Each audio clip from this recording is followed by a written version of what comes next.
Boa noite, meus amigos de Olímpia. Hoje é segunda-feira, começo de noite. Nós estamos aqui mais uma vez para falar com vocês, para prestar esclarecimento, para fornecer informações das últimas decisões que nós tivemos no nosso município, no nosso estado, no nosso país. Quero dizer a vocês, em primeiro lugar, sobre um balanço da nossa situação com relação ao coronavírus, o Covid. Nós estamos numa situação de estabilidade do número de casos. Nós temos 12 casos suspeitos aqui em Olímpia e não está evoluindo. Graças a Deus estamos estabilizados nos 12 casos. 3 deles negativos. Os outros nós ainda não sabemos porque os exames que estão indo para o Instituto Adolfo Lutz em São Paulo estão demorando muito, mas estamos numa situação de estabilidade. Segundo nossos profissionais de saúde, isso pode significar que não está havendo contaminação dentro da cidade com a nossa população. Então, isso nos redobra a preocupação com as contaminações externas. Queria informar vocês que no fim da tarde de ontem e hoje pela manhã, conversei com um médico olimpiense, que é uma autoridade na área de exames, que é o Dr. Edgar Risati, que é olimpiense, mas é um diretor técnico do Laboratório Fleury. É um homem, é um profissional médico que tem fama, é reconhecido no Brasil e no mundo todo.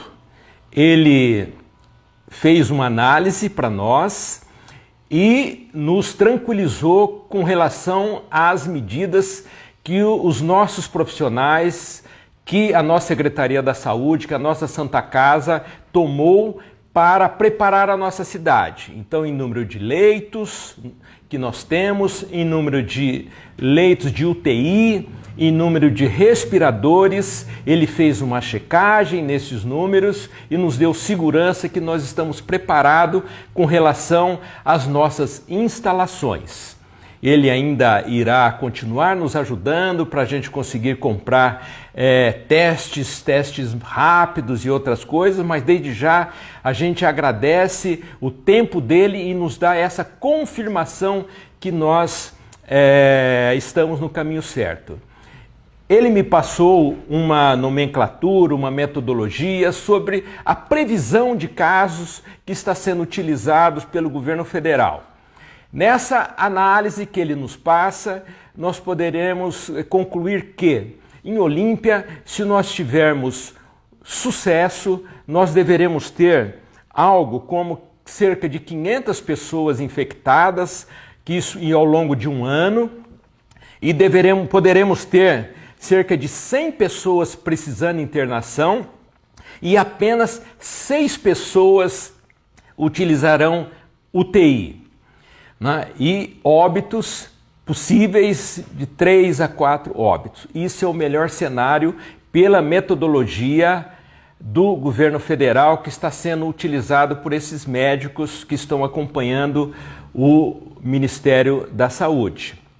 O pior cenário que eles acenam é que nós poderíamos ter até 11 mil infectados, aí nós teríamos 2.200 pessoas internadas ao longo de um ano e poderíamos ter 110 pessoas precisando de UTI ao longo de 12 meses, o que também poderia acarretar da ordem de 60, 70 óbitos. Isso é previsão, é modelo. Então, nós vamos trabalhar para ter o menor número possível, mas qualquer que seja esse quadro que venha a ocorrer, nós estamos com leitos e UTI e respiradores compatível com essas necessidades desse modelo de previsão que os grandes entendidos do governo federal têm feito. E, para continuar fazendo com que Olímpia tenha o melhor resultado no combate à crise, então eu queria ressaltar para vocês que essa contaminação externa poderá ser aquilo que poderá agravar a situação aqui em Olímpia. Essa contaminação externa, ela poderá vir de cidades grandes próximas de Olímpia, que são cidades mais abertas para as rodovias. Catanduva, Bebedouro, Barretos, São José do Rio Preto. Vocês imaginem São José do Rio Preto, uma cidade aberta, é uma peneira que entra gente, rodovia de todos os lados. Olímpia é mais isolado. O que eu quero pedir a vocês? Vocês que trabalham numa dessas cidades e que moram em Olímpia, ou vocês que costumam visitar essas cidades para ir no comércio, algum serviço, né? Cuidado para não serem contaminados e trazer isso para a nossa cidade. Não é alarmismo, mas é uma recomendação. Atenção para não trazer essa contaminação externa. E a outra contaminação externa, importante e talvez a mais importante, mais perigosa para nós, seria dos turistas, dos nossos visitantes. Nós temos 26 mil leitos de hospedagens. Olímpia poderia ser invadida por gente de fora, das grandes cidades, da grande São Paulo. Essas grandes cidades terão um agravamento da crise. Essas pessoas podem querer se refugiar em lugares mais protegidos. Por isso, a nossa medida dura, severa, de não permitir que as pousadas, que os hotéis, que as casas de temporada abram por enquanto. Se vierem aqui, os parques estão fechados. Não é para fazer turismo. Eles virão aqui para se esconder da crise da Covid nas suas cidades, mas poderão trazer para a nossa cidade a contaminação. Por isso a importância de ainda neste momento continuar fechada com a nossa hospedagem. Até porque os parques não estão abertos, poucos viriam para fazer turismo ou quase ninguém. Por isso peço a compreensão dos proprietários, são cerca de 80 proprietários, são 55 mil pessoas que estão sujeitas a essa contaminação. Daqui a pouco, se Deus quiser, superamos isso e vocês retomam a sua atividade. Mas essa contaminação externa é muito importante que a gente tenha o máximo de cuidado.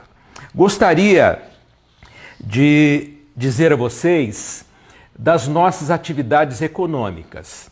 A indústria está funcionando, a agricultura está funcionando, uma boa parte do comércio, que são atividades consideradas essenciais, estão funcionando, e o que a gente pede é que os proprietários, os gerentes, os diretores cuidem dos seus funcionários e cuidem para que a população também não seja prejudicada por uma eventual contaminação que aconteça numa atividade empresarial dessas que nós nunca fechamos. Só alertamos aqui para chamar a atenção, que continue assim e até agradecer pelo que vocês têm feito, que está trazendo a nossa cidade para esse nível baixo de contaminação. Mas gostaria de dizer que aquilo que está fechado, nós temos, por lei, que respeitar as leis, os decretos, primeiro do governo federal, depois do governo estadual e da mesma forma do judiciário. O judiciário local tem poder de definir limitações e medidas. Dentro das limitações que o governo federal, governo estadual e o judiciário permite, nós estamos trabalhando. É esse equilíbrio que nós temos que buscar, procurar atender o comércio, os profissionais liberais, mas sem infringir nenhuma lei, nenhum decreto. Com isso, nós estamos hoje decretando, e eu vou ler daqui a pouco, medidas que são totalmente respeitosas e seguem os decretos existentes. O decreto do governador que protelou por mais 15 dias a quarentena.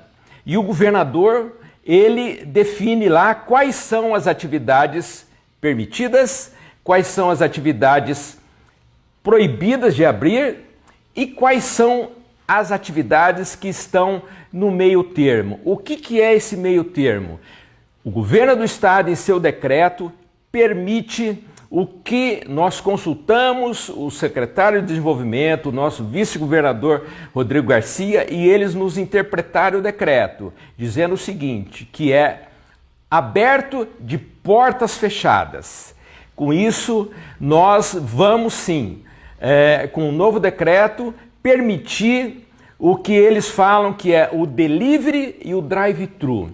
Só que o drive-thru, como é falado num termo inglês, vocês conhecem no McDonald's ou numa pizzaria nova aqui de Olímpia. O comércio tradicional não tem drive-thru nos moldes do que é um McDonald's. O que é? É uma fila que tem um único caixa e um único local de atendimento. A pessoa vai, um de cada vez, e é atendido. O funcionário que atende tem que ter todas as proteções, tem que ter todos os cuidados. Essa pessoa realiza o seu pedido, faz o seu pagamento e sai com o serviço prestado ou com o produto que ele precisa daquela loja. Então seria delivery, entrega em casa, ou drive-thru, esse atendimento individualizado de porta fechada. Ninguém entrará em nenhuma loja. Ninguém poderá entrar num restaurante e receberá a comida na porta. Porque tem muito restaurante que não tem drive-thru, mas pode atender com o drive-thru na sua porta, com um balcão, com isolamento, que o cliente não entrará. É isso que nós estamos fazendo hoje, decretando que a partir da meia-noite nós podemos seguir obedecendo o decreto do governador, onde ele diz que pode-se atender por entrega ou por atendimento individualizado. E a mesma coisa nós estamos fazendo para os profissionais autônomos. Então nós temos barbeiro, temos profissionais que dão aula particular ou que têm algum tipo de tratamento como acupuntura ou uma fisioterapia.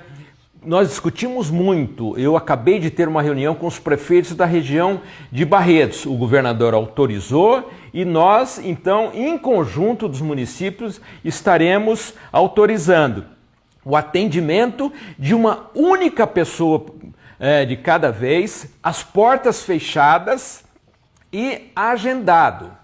Com isso, nós achamos mais seguro sanitariamente que o barbeiro atende um, depois ele limpa tudo no salão dele para atender um outro, do que ele ir na casa de um, vai na casa do outro, vai na casa de um terceiro, e aí provavelmente ele não terá os cuidados de limpeza que ele pode ter dentro do salão dele, como todos os profissionais autônomos. É isso que nós estamos fazendo. Estamos obedecendo o decreto do governador, mas procurando fazer isso com base no bom senso e procurando minimamente atender ao nosso comércio, aos nossos profissionais. Nós esperamos, com a evolução, daqui a 15 dias ou outro período, quem sabe até menor, termos boas notícias, poder flexibilizar um pouco mais, permitir que entrem nos restaurantes, que entrem nas lojas. Mas no momento não podemos pelo decreto e não nos é recomendado pelos profissionais. E aí nós estamos fazendo isso com o maior bom senso. Eu diria a vocês que, como dizem, a diferença de um remédio não se tornar um veneno é a dosagem. E essa dosagem, a dose que é aplicada para o paciente, ela tem que ter um critério técnico. E essa dosagem é que a gente está aplicando para que seja um remédio para a manutenção do distanciamento social, do isolamento social, mas também a dosagem para que